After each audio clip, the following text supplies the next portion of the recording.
moi belé pour nous et tout. Naza na kata zan.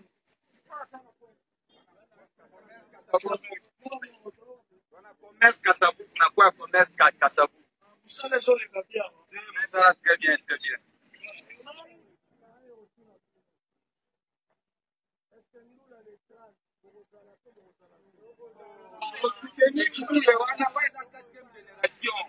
C'est la quatrième génération. Pour cinquième génération et Bimate. Tu vas soutenir Jibem Piana, Weranton, Ale Makaba, Didier Masela, Blaise Boula, Bango tout. Tokozala wana, tokocha moto, tokoyemba banzembo ya mulolo, bakida kudaku, tokoyemba ba voyage, donc tozela ngo pena mapoka kofonga mapena concert wana biso ba jeune, tozela ngo poza.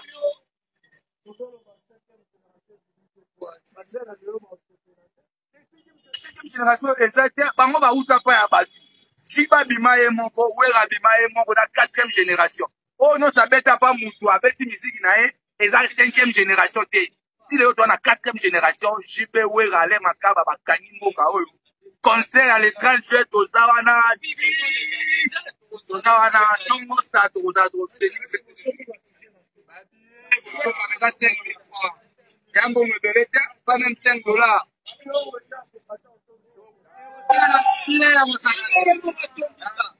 Wera paye mon ratondisa, si quoi va sangani.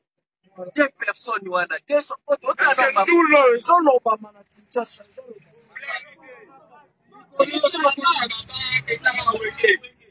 Na ba partout génération ni wenge na ba taxi bi na ba wenge na mutuka ndule na mutuka ozo c'est la voix on la play à danser ya créatif Mais avec le Obama boy.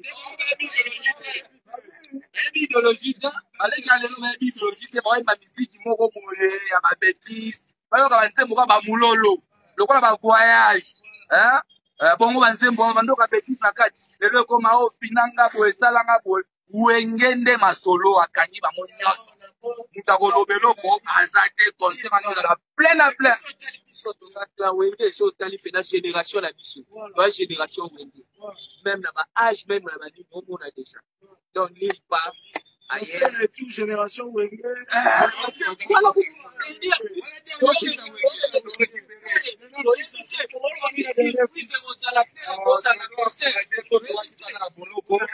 encourager azalaka makasi tozalaki mpona yembela biso le 30 juin malgré makambo ekomi boye azalaka makasi me tokosoutenir ye ntina suka Tout wana.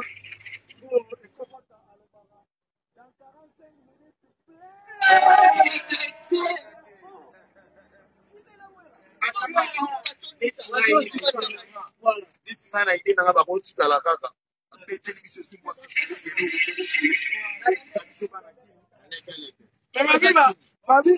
Babi ba chaîne bayebi bango te ba chaîne. Stade wana kotonda ndenge. Au stade ba chaîne tu batondisaka. Wana ye na caméra na nga nakita nayeba. Est-ce que publicité ezoloba mutu azoyoka bondule. malgré moi banungunungu ezala non ndule eza nile ndule boye na boye ndule ezali même ilelo na butu alobi natali publicité ezoleka déjà presque bachaine babanderole eza presque partout donc ndule kozala bato baya toye ebele tozalazala Basenti musique ya solo. ya solo esukiwe Makaba. Mboka lia.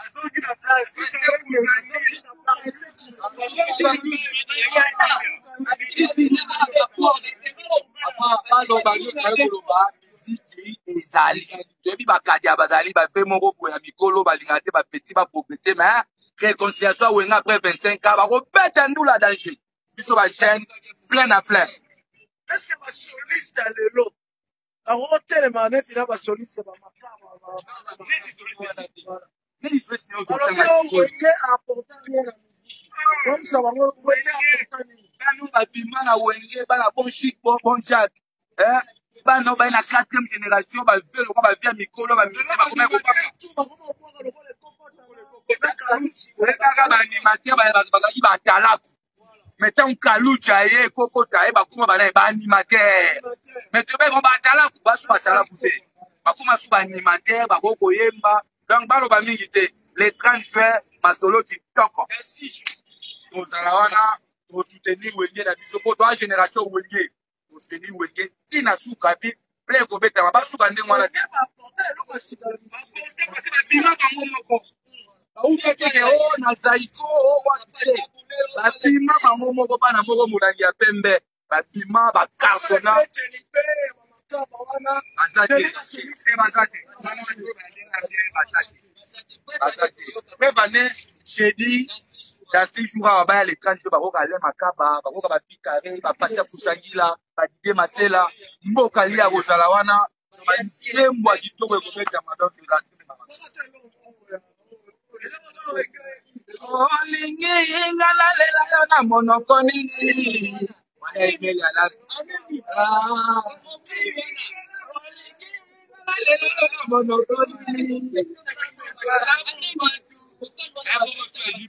Abu Fatou chéri wanango bonzenga alakati kitoko lokola akovule nabe na Kinshasa nabe Abu Fatou amemayona sipoi lokola lokwe atamusayo kalimo mifata Abu Fatou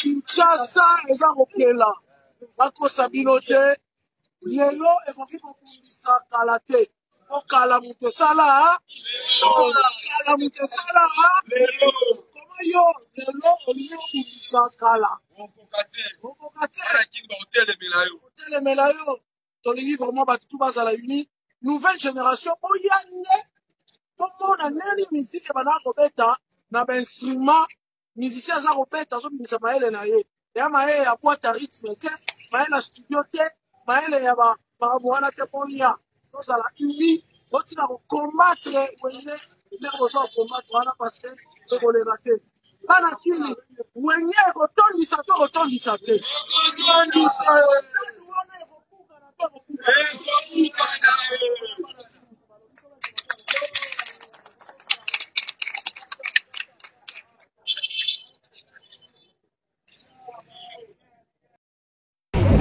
Bon, déjà, toza à la gare centrale. Toza à Hinda Mabe.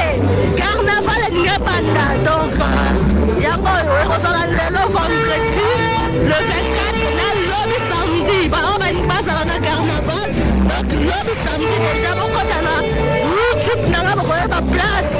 Carnaval, il y a le banda, place au Souka. Donc, la musique à 4x4 est très fort.